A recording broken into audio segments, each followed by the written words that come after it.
안녕하세요. 법률방송 초대석 전혜원입니다. 자신만의 가치 있는 이야기를 세상에 전해주실 특별한 분을 초대해 시청자 여러분과 함께 의미 있는 시간을 만들어가는 법률방송 초대석. 오늘 박병상 인천도시생태환경연구소장을 모시고 그 두 번째 시간 시작하려고 합니다. 지난 첫 회에 평생 환경운동가로 또 생태학자로서 삶을 진솔하게 이야기를 해주셨는데요. 오늘 이 시간에는 위험 수위에 다다른 지구의 환경 오염에 대해서 직접 들어보도록 하겠습니다.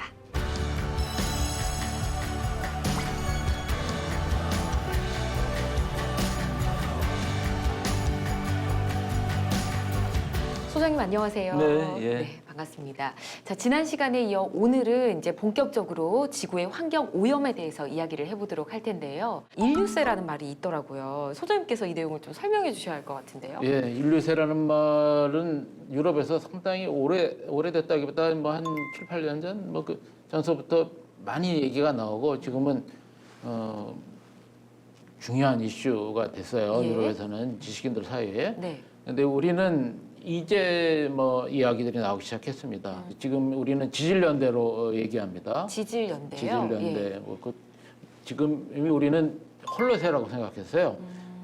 정확하게 뭐 얘기한다면 11,700년 전? 뭐 이렇게 얘기하는데 네. 간빙기라고 있죠. 빙하기와 네, 빙하기 네. 사이. 마지막 간빙기가 끝났을 때라고 하네요. 아. 그때는 아주 기후가 평온했고 예. 그래서 모든 생물들이 번성하기 시작할 때라고 해요. 뭐 지구가 46억 년 동안 뭐 부침이 많았겠죠. 그 사이에서 뭐 짧은 시간이지만 아주 지금 네. 편안한 시간이라는 거죠. 그것이 홀로세입니다. 네. 홀로세인지 알았는데 아니다라는 네. 얘기가 있었던 거죠. 노벨상을 받아야만 권위가 있는 건 아닌데 뭐 그만큼 연구한 사람이니까 노벨상을 줬겠죠. 아, 이 연구로 노벨상을 받으셨군요. 아니 이제 노벨상을 받은 분이 받은 분이? 그 주장을 했어요. 예. 이제 파울 크리천이라고 예. 오존층 연구를 해서 노벨상을 받은 분인데 예. 지금은 홀로세가 아니다. 지금은 인류세다. 네. 아트로포스인이라고 하는데 예. 인류세다라는 네. 주장을 한 거예요. 그러니까 인류세가 끝나면 인류세라는 지칭이라는 거죠. 네. 인류세가 끝나면 인류는 없다라는 얘기고요. 아, 그러니까 뭐 보통 들으면 우리는 무슨 세금인가 이렇게 생각할 수 있는데 그게 아니고 아까 말씀해 주신데 지대 말씀하시는 거잖아요. 지층인데 지층. 예. 인류세에 그러면 어떤 화석이 남을까 이런 걸 가지고 또 사람들이 말들을 해요. 네. 인간 화석은 당연히 남겠죠. 그럼 화석이니까 생물에서 찾아야 될 텐데 예. 물론 플라스틱 이런 거 많이 남겠지만 콘크리트 많이 남겠죠. 근데 그거보다는 생물 중에 뭐가 많이 남을까 그런 고민들도 해요. 근데 닭뼈가 많이 남을 것이다. 이런 얘기를 합니다. 네. 우리나라가 치맥이라는 말이 옥스퍼드 대사전에도 네. 올라왔다니까 네. 그만큼 우리가 닭을 많이 먹잖아요. 근데 세계적으로도 많이 먹고요. 네. 우리나라가 1년에 8억 마리의 닭을 먹는답니다. 어마어마하네요. 어마어마하죠. 예. 그래서 닭뼈가 많이 남을 거라고 얘기하지만 저는 아니다. 네. 그거 보고 싶어요. 왜냐하면 너무 어린 닭을 먹거든요. 아, 그렇군요. 그래서 그건 화석으로 남기 어려워 보여요. 뭐 그전에 사위에 왔을 때 잡아줬던 토종닭 씨암닭 같은 거. 뭐 이런 네. 것들은 뼈로 남았을 거예요. 예. 그런 건 화석으로 남았겠지만 지금 닭은 아닐 거예요. 지금은 닭이라기보다는 거의 병아리에 가까우니까 어찌됐든 지금은 이제 이 커다란 균열이다. 네. 지질에 큰 균열이 왔다. 네. 어떤 균열이냐? 저는 생태를 공부한 사람으로서 보면은 생태계가 안정적이려면 우리들 그런 얘기 하잖아요. 먹이사슬, 먹이, 체인, 푸드 체인, 어쩌고 이런 얘기하고 네. 그 얘기는 사슬이를 들어 연결되어 있는 건 아니더라도 먹는 생물이 있고 먹히는 생물이 이렇게 단순하게 생각하면 네. 먹는 생물이 1이라면 그 먹이가 되는 생물은 그 10배는 돼야지 생태계는 안정될 수 있어요. 근데 사람은 모든 걸 다 먹잖아요. 식물도 동물도 그쵸. 미생물도 이렇게 먹는데 그걸 따졌을 때 포유류만 따졌을 때 포유류의 모든 무게를 다 합했을 때 사람이 30%가 된다고 합니다. 그렇군요. 네. 그 중에서 나머지 70% 중에 67%, 70% 60%가 아니라 100의 67%, 네. 나머지 70%의 대부분이죠. 네. 그거는 가축입니다. 아, 그렇군요. 그냥 소, 돼지 뭐 예. 이런 것들이죠. 그리고 자연 우리가 뭐 동물의 왕국 보면 나오는 그 무수히 많은 생물들 고작 3%밖에 안 돼요. 그것밖에 안 되나요? 그것도 대부분 동물원에 있을지도 몰라요. 아, 이거는 안정된 생태계가 아니라는 거예요. 예. 이거는 지금 과학기술로, 에너지로 이게 그 건물이 무너질 것 같으면 이제 철제 돼가지고 무너지지 않게 네. 버티고 있잖아요. 그 단계가 아닌가. 근데 지금 집안이 안정적이지 않기 때문에 네. 이게 흔들리면 건물이 무너지겠죠. 아슬아슬하다. 네. 균열이 왔다. 이렇게 얘기합니다. 인류세. 그렇군요. 그런 식으로 해석하고 어떤 사람들은 제6의 멸종이 멀지 않았다. 이렇게 얘기합니다. 네. 그러니까 지금 우리가 살고 있는 이 지층이 인류세라는 거고. 예, 예. 그러면 지층이 지금 말씀하신 것처럼 우리가 멸종을 하게 되면 이런 말 쓰기가 좀 무섭긴 합니다만 그 층에 기록이 또 남지 않습니까? 화석도 남고. 지금 무수히 많은 기록들이 있고 그걸 예. 가지고서 무슨 새니 뭐 무슨 기니 이렇게 따지죠. 저는 네. 뭐 밀 때마다 돌아서면 잊어먹어가지고 다 기억은 못 하는데요. 네. 지금은 이제 콜로세를 넘어선 인류세인데 네. 그게 언제부터냐에 네. 대한 이제 논의들이 이제 많이 있죠. 아, 대략적으로 1945년을 콕 집어서 얘기하더라고요. 1945년이요? 그때 뭐 인류세 깃발이 뭐 해서 튀어나온 건 아닌데 네. 그때 나가사키 히로시마에 핵폭탄이 떨어졌잖아요. 맞아요. 네. 그래서 남국의 이제 빙하를 파보면 네. 거기서부터 인류적으로 방사선 물질이 계속 지금까지 발견되는 거고 그것이 대략 1945년도 전후서부터 이제 뭐 광범위하게 퍼진 게 아닌가. 예. 방사능 그 네. 기점으로 뭐 기준이 잡힐 것 같다라는 말씀을 해주셨잖아요. 이게 우리의 기후에도 굉장히 많은 영향을 미칠 것 같네요. 우리나라에 태풍이 잘 안 들어와서 참 우리나라 좋은 나라예요. 예. 금수강산 좋은 나라인데 앞으로는 몰라요. 중국에서 막대한 화력발전소를 가동합니다. 예. 그걸 탓할 수가 없어요. 한국이나 일본에서 사는 걸 보면 네. 자기들 그렇게 살아야 되죠. 그러려면 화력발전소가 어마어마하게 필요한데 그거는 화력발전소에서 나온 터빈을 식혀야 돼요. 네. 식히는 물은 황해에서밖에 찾을 수가 없습니다. 아. 그러니까 황해에 쫙 화력발전소가 있죠. 우리나라 양의 뭐 몇 배가 되죠. 예. 핵발전소도 우리 전제 하다 보니까 우리나라보다 더 많아졌어요. 핵발전소는 더 많은 바닷물이 필요하거든요. 예. 그거 한번 식히고 나면 이 반경 10km의 바닷물을 1도 정도 높입니다. 그런 게 우리나라, 네. 대만, 일본, 중국 바닷물을 높이죠. 예. 그러면 거기 그 길을 따라서 태풍이 오고 쓰나미가 오고 기상이변이 속출될 겁니다. 네. 작년에 어마어마하게 더웠잖아요. 저는 제 기억에 최고로 더웠는데요. 그거는 티벳의 문제였어요. 네. 티벳이 티벳은 어떤 나쁜 게 일이 아니라 있었죠? 티벳에 1년 내내 쌓여 있어야 될 하얀 눈이 예. 네. 녹은 거예요. 그랬던 기상이변으로. 거군요. 그랬더니 이제 제트기류라고 그 안에 온도를 이렇게 가둬주는 예. 제트기류가 느슨해졌고 그 온기가 우리나라로 쫙 편수풍 타고 왔죠. 예. 그거에 대한 대책은 뭘까? 당장은 더우니까 이제 에어컨 켜야 되겠지만 계속 걸로 써놨거든요. 네. 티벳에 눈이 쌓일 수 있게 바꿔줘야 되겠죠. 그러려면 우리가 자연스러운 삶으로 가야 되는데 저는 좀 올해가 걱정입니다. 우리나라의 전기요금 체제가 문제가 있긴 한데요. 네. 그렇다고 해서 누진제를 완화해가지고 가정에서 전기를 많이 쓰게 해주는 것이 답일까? 전기요금을 올려라라는 얘기를 하기보다 네. 그런 전체를 갖다 놓고 우리 시스템의 문제가 뭐가 문제가 있는지 그걸 좀 넓게 봐서 티벳까지도 바라보면서 다음 세대까지도 바라보면서 가야 되는 게 아닌가? 이런 식으로 전기를 싸게 해주면 나부터도 없던 에어컨 사가지고 펑펑 틀고 싶어요. 그냥 못 참겠는 걸. 당장 네. 내일까지 원고 다 써야 되는데 머리는 시끈시끈 아프고 에어컨 켜야 되겠죠. 그렇게 가는 것이 답은 아닌데 네. 하여튼 뭐 우리 삶이 그렇게 가면 갈수록 지구는 점점점 오그라들겠죠. 지금 원자력 에너지는 뭐 좋지 않나 이런 생각도 드는데요. 그러니까 예전에 괜찮지 않을까요? 저는 그렇게 배웠어요. 예. 이제 워낙에 싸서 검침원 월급을 줘야 되기 때문에 징계를 받는다 예. 이런 얘기를 한 것도 참 웃기긴 했는데 그때는 핵발전이라고 했습니다. 예. 그러다가 지금 핵발전이라는 말에 쏙 들어가고 원자력 발전 그러죠.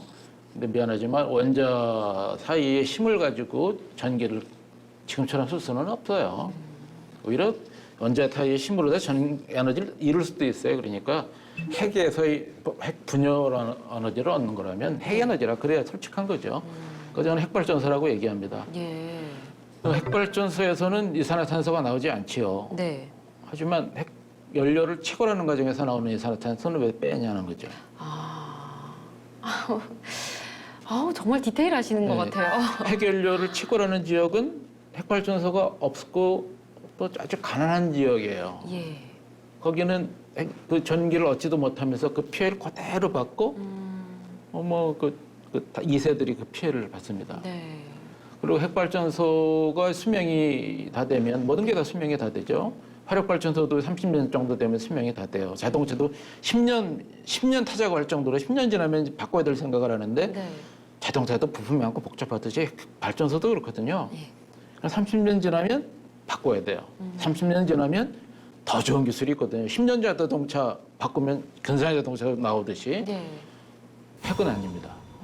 그래서 자체가 폐기물이기 때문에 예. 그건 뭐 다 할 정리하고 수도 없는 나서 거네요. 그대로 둬야 되는 건가요? 훨씬 더 많은 시간이 필요하고 훨씬 더 많은 비용이 들어갈 거라고 사고가 나지 않는다 하더라도 예. 그렇다면 그리고 핵발전소 물론 화력발전소에서도 여러 가지 폐기물이 나오죠. 대책들을 만들고 잘 안 되는 것도 있고 좀 골머리 아프고 하려고 노력하지요. 근데 핵은 미안하지만 안 됩니다. 거기서 나오는 폐기물은 어떻게 할 수 있는 방법이 없어요. 사고가 나면 뭐 일본에서 보듯이 뭐 끔찍하고요. 예. 사고가 안 난다 하더라도 거기서 나오는 폐기물을 어떻게 할 것인가. 그 중에 한 가지만 예를 들면 네. 프루토늄이라고 네. 있어요. 그거는 핵분열 과정에서 이제 반드시 나오는 건데 발전소 한 개당 발전 연료의 1%가 프루토늄으로 바뀌는데요. 예. 거기는 알파선이라고 하는 게 나와요. 예. 알파선은 종이도 못 뚫는 거기 때문에 안전하다고 얘기하는 사람들이 있어요. 예. 이제 문제는 지금까지 묻지 많았던 핵 관련된 뭐 오염 사고 우리 핵발전소 폭발만 있는 게 아니고 핵폭탄만 있는 게 아니고 그 실험도 있었고 다양해요. 네, 그렇죠. 또 뭐 거리에서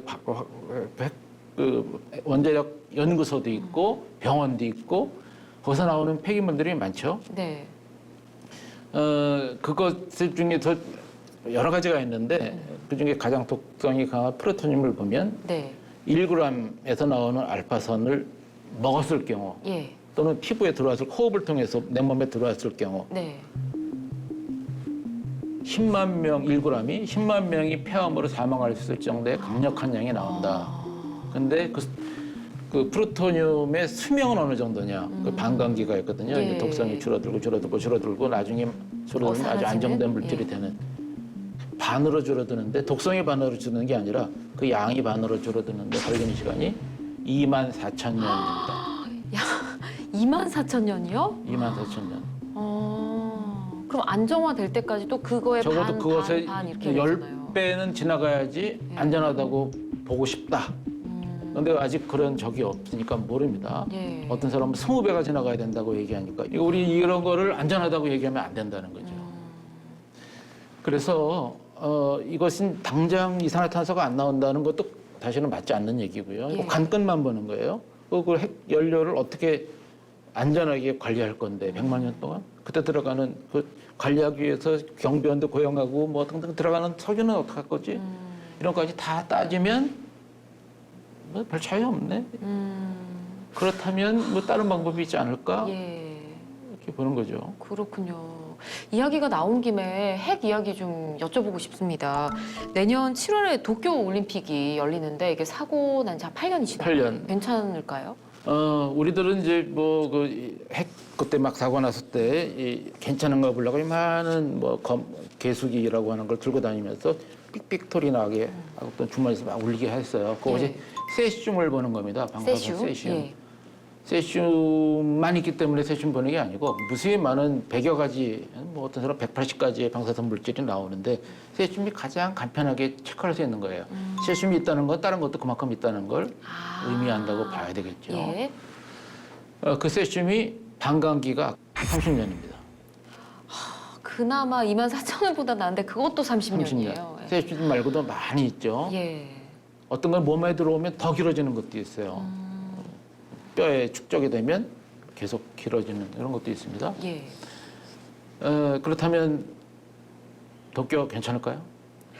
안 괜찮을 것 같은데요. 특히 굉장히 위험한데요. 하수구가 이제 움직이는데 네. 바람이 정체되는 데는 위험할 거라고 보는데 문제는 이제 뭐 후쿠시마겠죠. 예. 후쿠시마에서 야구를 한다 그러네요. 아, 그렇군요. 일본의 야구가 이제 우리처럼 뭐 인기가 있고 세계 예. 미국도 인기가 있고 그러니까 야구에 대한 관심이 있죠.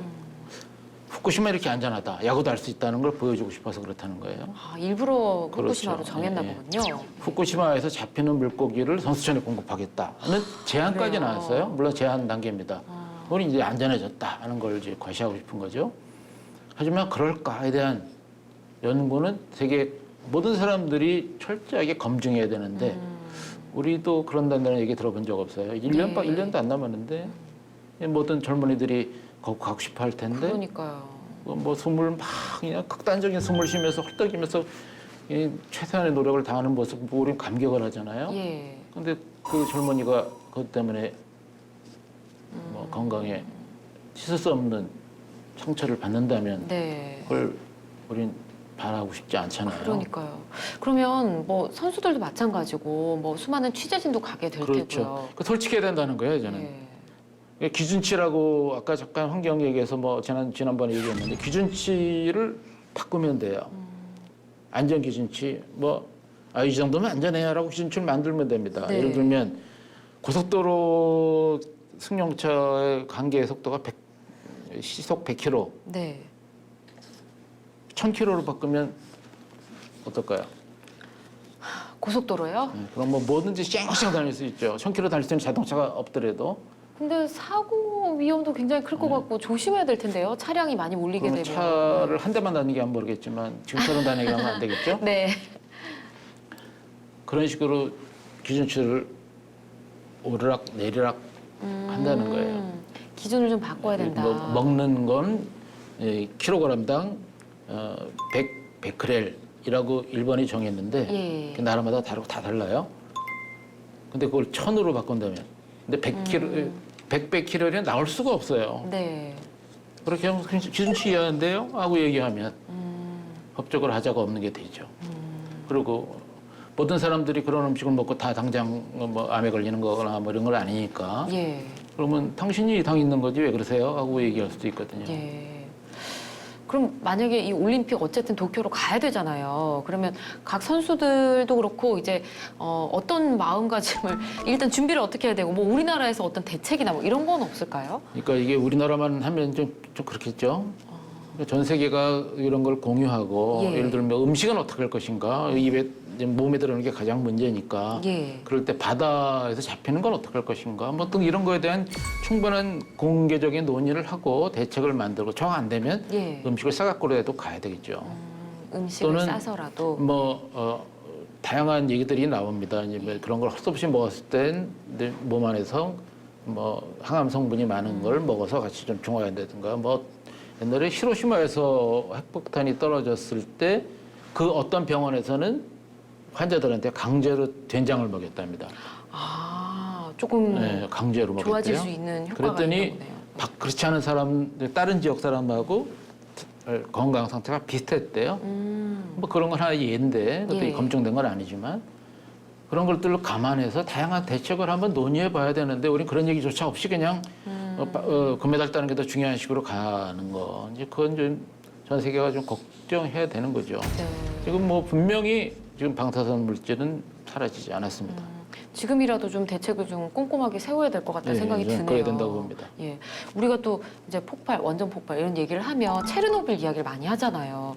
지금도 막 조심해야 된다 얘기 나오잖아요. 그럼요. 체르노빌은 관광지가 됐어요. 정해진 길만 가야 됩니다. 그리고 생각해야 돼요. 내가 그 정해진 길만 가고 아무것도 갖고 오지 않을 것이다. 기준치가 좀 높다는 뜻인가요? 이것 때문에 병이 생긴다고 해서 타다지 않을 것이다. 뭐 이런 거 다 설명을 하고 예. 가야 되는데 체르노빌이 벌써 사고 나지 33년이 됐죠. 예. 거기 거대한 도물로다가 철강으로 막아놨어요. 그 돈이 어마어마했습니다. 예. 그걸 우크라이나에서 조달할 수가 없어가지고 유럽에서 받아서 했어요. 예. 근데 우크라이나는 그 전기를 구소련 시대에서 쓴 거거든요. 예. 근데 더 문제는 우크라이나 옆에 있는 벨라루스.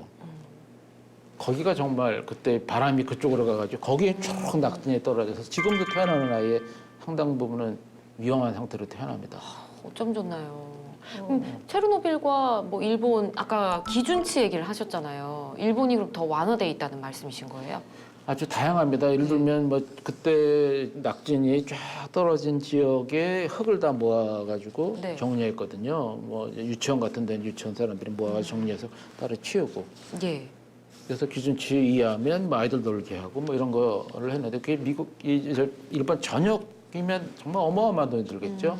나뭇잎에 있는 건 어떡하죠? 다시 닦고 걸레 버리고 이런 거 해야 되는 그 쓰레기들을 지금 포대에 담아가지고 그냥 싸놨어요. 이게 걱정인 거예요. 그게 미관상도 안 좋고 네. 또 비바람 불면 또 틀어질 것이고 또 흩어질 것이고 그래서 고민하다가 기준치를 완화를 시킨 거군요. 100배 완화해가지고 도로 포장재를 쓰자. 아유, 네. 그리고 그 위에다 콘크리트를 쫙 박아놓으면 네. 콘크리트가 이거 못 들고 올 거 아니냐. 그런 식으로 200년 지나면 자연 상태로 돌아가는 거 아니냐 하는 건데 콘크리트 포장이 200년 간다는 얘기 처음 들었고요. 네. 뭐 우리나라 그 고속도로 수준이 참 높은데도 계속 수리합니다. 계속해서 네. 보수하고 하잖아요. 그렇죠. 예. 말만 들어도 걱정이 계속 앞서고 있습니다. 계속 무섭고 그러니까 뭐 믿고 사고가 해야 안 난다는 되는지. 가정에서 예. 하지 말아라. 사고가 난다는 가정에서도 안전하게 해야 된다는 거죠. 예. 그러려면 핵발전소는 아니다. 그렇군요. 전 세계가 함께 고민해야 될 문제인 것 같네요. 실제로 도쿄 고민하고 문제도. 있고요. 예. 이제 핵발전소는 점점 줄어들고 있습니다. 이제 곧 아마 정체되고 사라질 날지 멀지 않았는데 몇 네. 개국에서 예외적으로 하지만 거기도 이제 이런 논의가 활발해지면 줄어들지 않을까. 네, 알겠습니다. 전체적으로 환경오염과 관련한 이야기를 좀 들어봤는데 뭐 에너지도 지금까지 우리가 함께하고 있는 에너지가 굉장히 많지 않습니까? 그 어떤 에너지라도 뭔가 자연 상태에서 변화를 시킨 거라면 결국은 우리한테 좀 안 좋은 영향을 다 미치는 것 같네요. 네, 과거에도 뭐 150년 전에 네. 소로우라는 사람이 미국에 있었어요. 예. 그 사람이 이 체온 유지라는 얘기했습니다. 체온 유지요? 체온을 유지하면 예. 살 수 있다는 거죠. 모든 생물들은 그래서 털을 갖고 있죠. 그리고 은거지에도 갖고 있어요. 예. 사람도 집을 갖고 있고 옷을 입죠. 뭐 털을 이른 다음에 옷을 입어야 되는 거 뭐 당연한 거니까. 거기에다가 이제 또 음식도 먹고. 근데 그 정도가 점점 심해졌지만 예. 달리 생각하면 옛날로 돌아갈 수도 있어요. 돌아갈 수 있을까요, 지금? 이제 그래서 그걸 뭐 어떤 사람은 전시 차원에서 노력해야 되는 거 아닌가. 전시 차원. 2차 대전 때 예. 유럽이나 일본, 미국에서 전쟁 차원으로 생각해서 이제 우리 씀씀이 같은 거 다 줄이고 했다는 거죠. 우리나라에도 그런 예가 있습니다. 쓰레기 분리. 예. 굉장히 귀찮은 거잖아요. 예. 지금 사실 그거 잘하는 나라 전 세계 몇 군데 안 돼요. 미국 그런 거 없죠. 일본 깔끔한 사람이지만 그 잘 안 돼요. 우리처럼 네. 잘 안 됩니다. 몇 가지 할 수 있는 건 참 잘해요. 그것도 우리가 좀 보고 배워야 될 게 있는데 다른 나라는 뭐 그냥 휙휙 버려요. 하지만 우리가 이제 그게 생활화되면 네. 그것도 아무렇지도 않아요. 그런 식으로 바꿀 수 있어요. 충분히 할 수 있다고 봅니다. 이제 처음엔 좀 어렵고 엄두가 안 나죠. 저는 가능하다고 봐요. 네. 알겠습니다. 그래도 마무리는 희망적인 말씀을 전해주셔서 참 다행이라는 생각이 듭니다. 박병상 소장님의 환경 오염으로부터 위험한 지구 생태계를 어떻게 볼 것이냐라는 생각 저희가 함께 들어봤는데 좀 무시무시하면서도 지금이라도 바꿀 수 있다라는 희망의 말씀을 또 결론을 내려주셨기 때문에 지금이라도 지금 이 순간부터라도 우리 주변 환경에 좀 익숙해져서 자연스럽게 살아가는 방법을 좀 생각을 해봐야 될 것 같습니다. 자, 다음 마지막 시간이 또 기다리고 있습니다. 이 무시무시한 현실을 이겨내기 위한 소장님의 생태 공동체를 위한 제언을 들어보는 시간 가질 테니까 여러분 다음 시간도 기대해 주시기 바랍니다. 좋은 말씀해 주신 소장님 오늘 고맙습니다. 네, 고맙습니다.